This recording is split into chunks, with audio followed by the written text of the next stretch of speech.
Abba has been speaking to me on repentance the last 2 days. So I have opened up to Joel multiple times.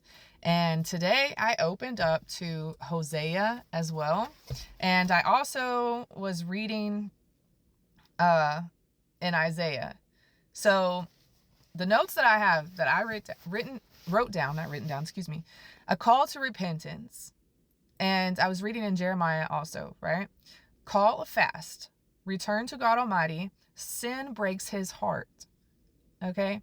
And he had me write down marriage restoration because the story of Hosea and Gomer, it's not just about him and Gomer. It's also about God Almighty, and us, right? And his restoration with us and how, we have fallen off. We have sinned. We have, had idolatry.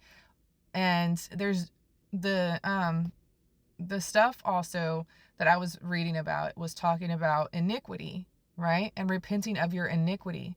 Now, I don't have an extra phone on me. Hold on.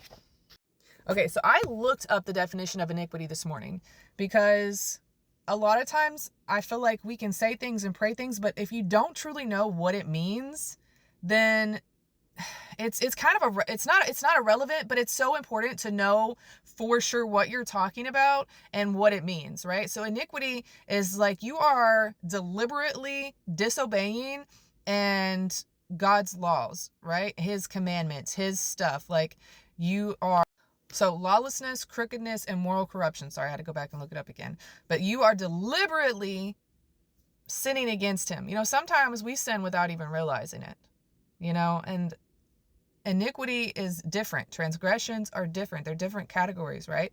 But either way, so I was reading about this, right? And coming to a true heart of repentance, not just putting on a show, not just doing certain things, but truly, truly repenting and coming back to God Almighty and what he's going to do, right?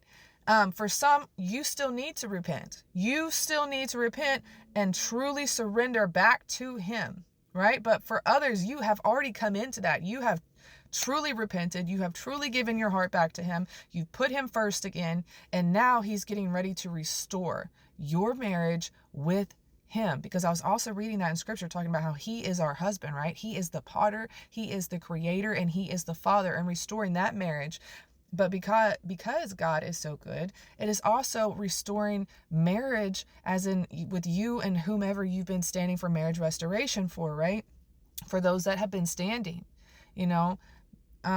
because you have surrendered to God. You have put him first, right? You're not idolizing marriage. You're not idolizing this person. You're not idolizing these things. You're not idolizing it. And so there will be restoration now with that, and restoration with him, which is ultimately the most important thing, right? But repent for disobedience, and ask him if there's anything that you've done that you're not even aware of, to bring it to your awareness, and to stop doing those things that you absolutely know you're not supposed to be doing, but you're doing it anyways, right? And to turn back to him. And for those, maybe you're waiting on something, you're waiting on this marriage restoration, but he's like, I'm not going to do it until you truly come back to me. And if you don't, but as your sister in Christ, God bless you. I love you, and shalom.